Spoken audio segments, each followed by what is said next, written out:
Le sport apolitique, les spectateurs qui vont voir un match de foot sont des citoyens avec une conscience politique, ils le démontrent.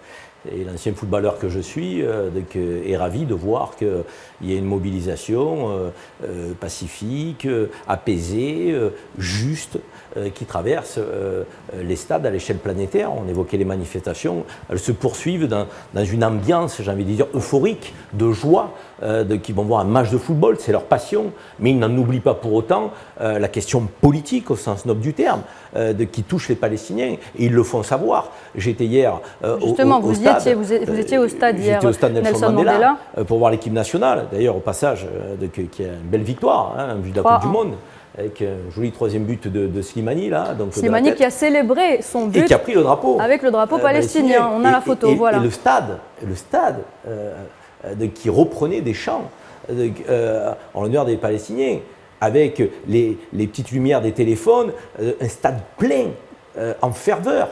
Mais ça fait plaisir parce que c'est une approche qui n'est pas guerrière. C'est une approche qui, encore une fois, le fil conducteur de notre émission, pour ceux qui nous écoutent depuis le début, c'est la justice. Nous ne nous trompons pas. Ceux qui défendent la cause palestinienne ne sont pas des va-t-en-guerre, ne veulent pas éradiquer les Juifs, ne veulent pas mettre tous les Israéliens dans le même panier. Mais ils disent qu'il y a une politique qui est inacceptable, qui génère des massacres, des injustices, qui tue des femmes et des enfants, qui est une politique de colonisation, d'expropriation. Et tout ça, la planète trouve ça inacceptable. Il faut le dire. Et encore une fois, tous ces stades, Séville, la Grande-Bretagne, ne sont pas des musulmans.